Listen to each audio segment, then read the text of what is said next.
history of the kings and queens of England isn't like a history of the kings and queens of anywhere else in the world. What happened in England on the cold October day, 14th of October 1066, at the Battle of Hastings, started a completely new history, which is why it's probably the one date in history that everyone does know. It's actually easier to say where a history of the English monarchy ends than where it begins. Harold was the very last Englishman to be crowned king, and remained so to the present day. From then on, the sovereign would always be from a foreign land, right down to the reign of our own monarch, Elizabeth II.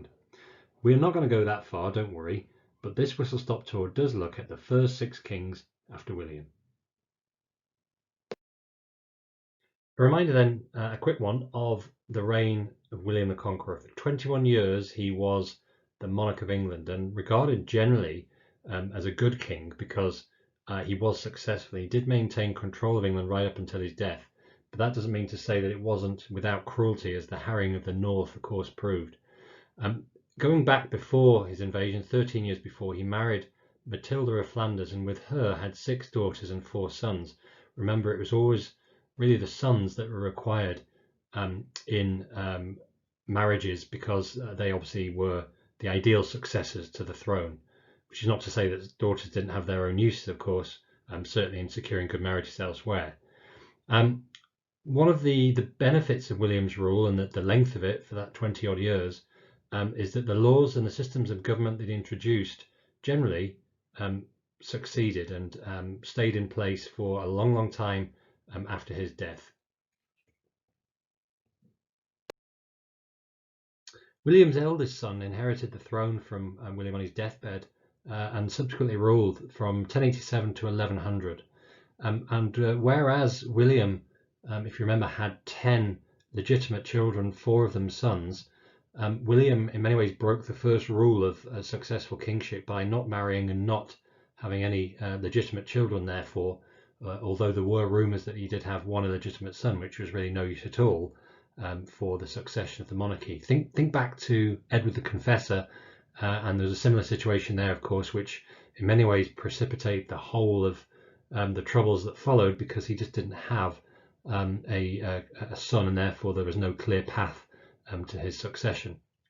William was regarded as a good soldier and a good administrator. He got things done and ruled the country reasonably justly, reaching workable relations with the kings and princes of Scotland and Wales as well. He did not have a particularly good relationship with his brother Robert in Normandy, however, but even that was eventually smoothed over. On the downside, however, he was very opinionated, arrogant and bad-tempered, and that's where his nickname Rufus, which is Latin for redhead, or just the red, comes from.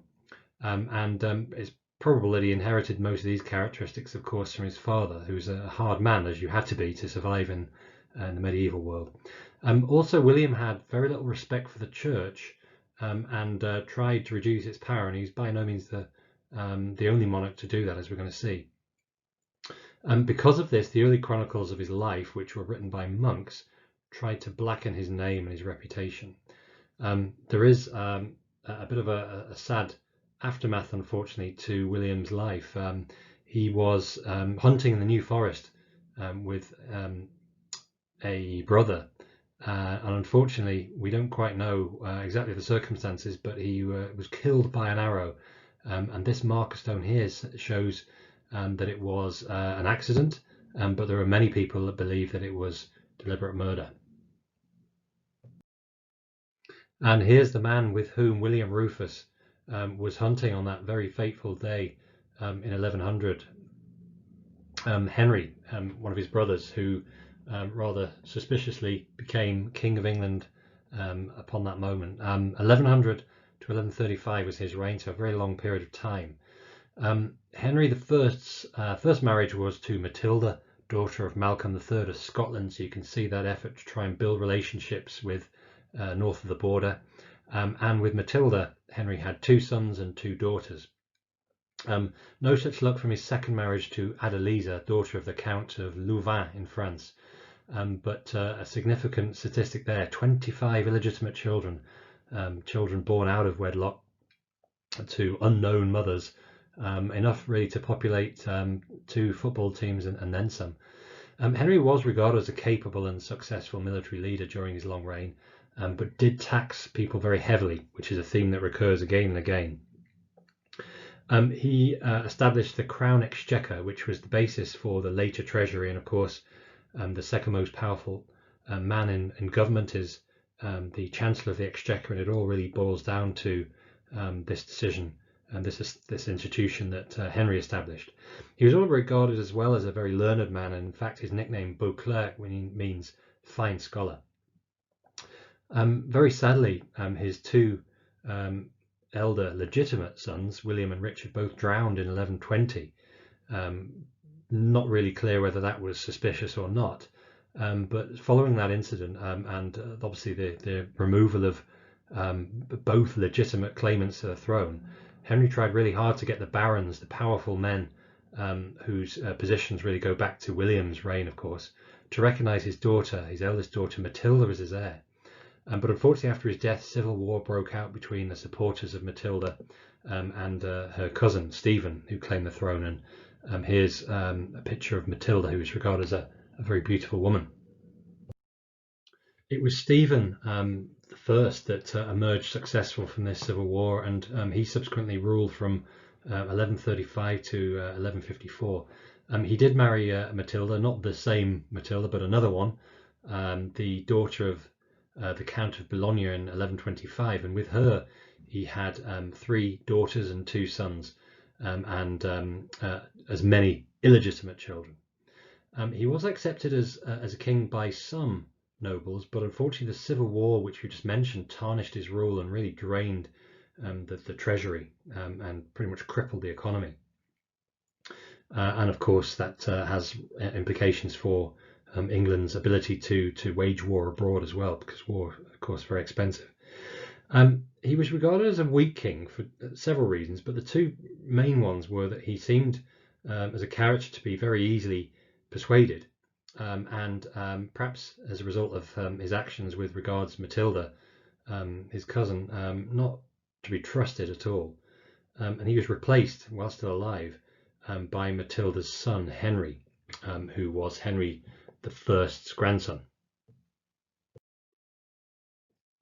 Henry the Second now, and you can see the kind of the family relationship, the similarities if you've been paying attention to these pictures here. Henry regarded as a pretty good king, a very successful king, perhaps reflected by the fact that he ruled for a very substantial period of time, again 35 years I should say. He married Eleanor, famously the Eleanor of Aquitaine, the daughter of the Duke of Aquitaine in 1152, and he gives this marriage and this period onwards is regarded as the Plantagenet dynasty, which really comes from the name from a part of France, Anjou, and all subsequent monarchs were regarded as Plantagenet because of this very strong French link. He had 8 children with Eleanor, and another child with someone else. The illegitimate children is, as you probably gathered, something of a theme. As I mentioned, he was regarded as a very successful king, and he did build up a huge empire. And as this map shows here, he pretty much took control of at least a third of France, and also made successful incursions into Wales and Scotland, and in fact parts of Ireland as well. So in terms of the sheer area of land that he controlled, very, very successful. But unfortunately, he died an unhappy man, an unhappy king with sons who warred against each other. Now, we've already mentioned that it's a difficult situation for kings. You're expected to have children, and certainly sons that can inherit your crown. However, as Henry II found out to his cost, there comes a problem when those very sons hate each other and fight against each other in order to try and take over control of the country. Following Henry II was the rule of Richard the Lionheart for a decade, and he's possibly one of the most famous of these 6 monarchs. And in fact, the lower picture there is his very impressive statue outside the Houses of Parliament in London. Richard a couple of years after inheriting the throne, married Berengaria, daughter of the King of Navarre, and once again see this this kind of this succession of links with foreign countries. He had no children, sadly, with her, and we've already seen many times now the problems that can throw up later in the reign as issues of succession become important. He was often seen as a good king because he ticked the crucial boxes in medieval world of being strong and brave as a warrior. Famous, of course, for leading the Crusades in the Holy Wars in the Middle East. But he was actually barely ever in England, and for that 10 years, some people think that he was in the country for as little as 6 or 7 months.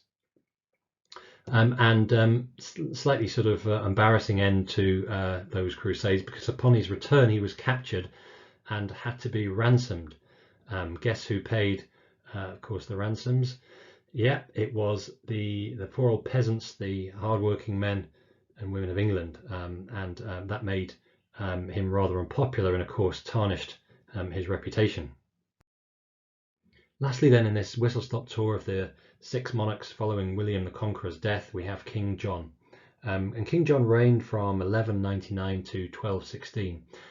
In a decade before assuming the throne, he married Isabel, a daughter of the Earl of Gloucester, and following that marriage, he married Isabella, daughter of the Count of Angoulême in France. And with Isabella, he had 5 children. There's a typo there. I would say it's deliberate, but it's not. 5 children with Isabella, mixture of sons and daughters, and outside of that marriage had at least 12 illegitimate children. John's rule never really got off to a great start, and I wouldn't say recovered too much either. He was given the early rather sarcastic nickname Lackland, because his elder brothers initially inherited everything, all the land in France and England, and John didn't get a sausage. And in fact, John was never accepted as king in the French territories at all. You remember that just prior to the death of Richard the Lionheart, when he was held hostage on his return from the Crusades, there was heavy taxation required to secure his release. John didn't really seem to learn the lesson, and the unpopularity that generated, and throughout his reign, his continuous demands for money, and also a failed invasion of Normandy in 1209. Don't forget, the French territories never accepted him as a king, and this was an effort to do so, and it didn't work. Contributed to the English nobles uniting against him. And in fact, it's this period which witnesses the myth, or who knows, perhaps the reality in some respect of Robin Hood. Robin's way, if you like, was to take from the rich and give back to the poor as a sort of means of redressing the balance. It wasn't the wealthy that particularly felt the burden of these taxes. It was the very hard up peasants of England that really didn't have 2 pennies to rub together. And he was regarded as a sort of hero figure, and you can see him, he's about to rob some nobles here. Then who knows, they actually might well be John, and who knows, Isabella. He also, it got worse really for King John. He also angered the church, refusing to accept the Pope's choice of archbishop in an area that many regarded as not really his business. Eventually it all caught up with him, and the barons forced him to sign the Magna Carta, which was another huge milestone in English history, which deserves many lessons, of course, in its own right. But in brief, the Magna Carta guaranteed all free men certain rights and was aimed at trying to redress the balance, the unpopularity that King John generated in his life. For all of this, he was regarded by many as a pretty bad king, his one of the few things he did right, if you like, was to have a son, and 9-year-old Henry III inherited the throne from King John. But as far as this tour goes, that's as far as we're going to take it, and your task now will be to answer the questions that follow this presentation.